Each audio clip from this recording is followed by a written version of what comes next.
Next ఆధ్యాత్మికవేత్త doctor Ananthalakshmi గారిని వేదిక మీదకి రావాల్సిందిగా కోరుతున్నాము.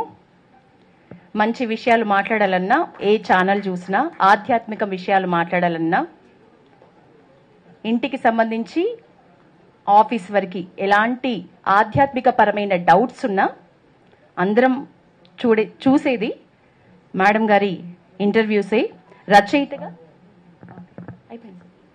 రచయితగా అనంతలక్ష్మి గారు అనేక రచనలు కూడా చేశారు. భక్తి, సామాజిక అంశాలకు సంబంధించి ప్రసంగాలు చాలా పేరు తీసుకొచ్చాయి. ప్రొఫెసర్గా కూడా పనిచేసి రిటైర్ అయ్యారు అనంతలక్ష్మి గారు. ప్రస్తుతం ఏ యూట్యూబ్ ఛానల్స్ చూసినా మనకు భక్తి ఛానల్కి వెళ్తే చాలు మేడమే కనిపిస్తారు. అందరూ ఒకసారి గట్టిగా చెప్పట్లండి.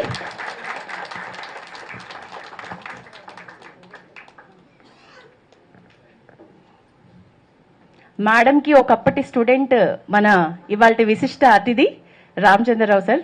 మేడం ఒక 2 నిమిషాలు తన అమూల్యమైన సందేశం ఇవ్వాల్సిందిగా కోరుతున్నాము.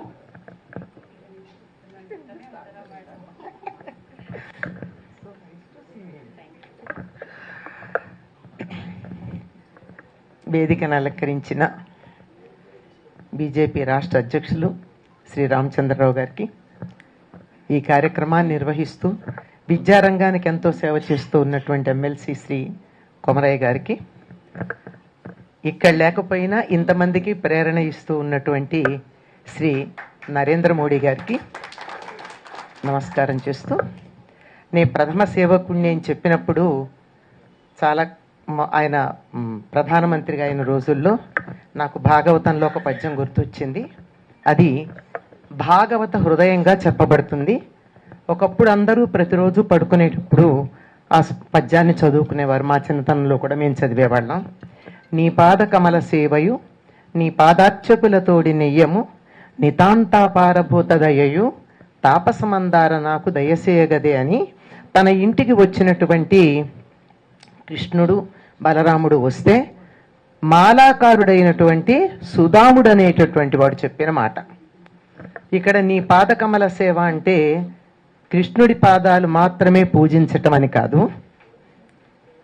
పాదోస్య విశ్వభూతాని త్రిపాదస్యామృతం దివి అని విరాట్ పురుషుని యొక్క పాదం ఈ సృష్టి అంతా, ఈ భూమండలం అంతా. కనుక విష్ణు పాదముల సేవ అంటే ఈ భూమండలానికి అంతటికీ సేవ చేయడం. ఈ భూమండలంలో ఉన్నటువంటి జీవులందరికీ, మానవులకే కాకుండా సమస్తానికి, ఆఖరికి భూమాతకు కూడా సేవ చేయడం. ఇక్కడ ఉన్న ప్రతి అణువుకి సేవ చేయడం. ప్రతి దానిలోనూ భగవంతుణ్ణి చూస్తూ దీని తాలూకు 3 స్థాయిలు స్వర్గంలో ఉన్నాయి. ఒక లెవెల్ మాత్రమే ఇక్కడ ఉంది. పాదం అంటే 4వ వంతు. దీనికి సేవ చేస్తే విష్ణువుకి సేవ చేసినట్టు అని దీని తాలూకు వివరణలే మనకి ఏదో మానవ సేవ, మాధవ సేవ ఇలాంటివన్నీ మనకు అర్థమయ్యేటట్టుగా చెప్పబడ్డాయి. కనుక అటువంటి మాలాకారుడుగా నేను ప్రథమ సేవకుణ్ణి అని చెప్పింది. అలాగే లక్ష్మీదేవి విష్ణువుకి ప్రథమ సేవకురాలుగా చెప్పబడుతూ ఉంటుంది. అంటే మనకి ధనం కావాలి అంటే విష్ణువుని సేవించాలి. విష్ణువు పాదం అంటే లోకాన్ని సేవించాలి. మానవుల్ని సేవించినటువంటి వారికి లక్ష్మి వద్దన్నా వెంట వస్తుంది. అటువంటి సేవ అనేటటువంటి దానికి ఒక 15 రోజులు కేటాయించి ఆ భావన అందరిలో పెంపొందేటట్టుగా చేసినటువంటి మన ప్రధానమంత్రి గారికి మనం తప్పనిసరిగా కృతజ్ఞులం అయి ఉండాలి. మనలో లేదని కాదు, గుర్తు చేశారు ఆయన, దానికి కృతజ్ఞులం అయి ఉండాలి. ఇంతమంది పద్మాల మధ్య, అంటే పద్మశ్రీలు, ఇతర రంగాలలో ప్రముఖుల మధ్య 2 మాటలు మాట్లాడే అవకాశం ఇచ్చి ఈ విధంగా సన్మానించినందుకు నాకు ధన్యవాదాలు.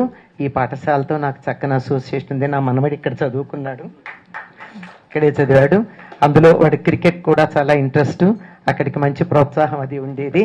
అందువల్ల ఈ పాఠశాల అనగానే నేను వెంటనే మరొక మాట మాట్లాడకుండా వచ్చాను. నా మిగిలిన మనవాళ్ళు కూడా పల్లవి స్కూల్స్లోనే చదువుతున్నారు. అది నాకున్నటువంటి అసోసియేషన్. ధన్యవాదాలు.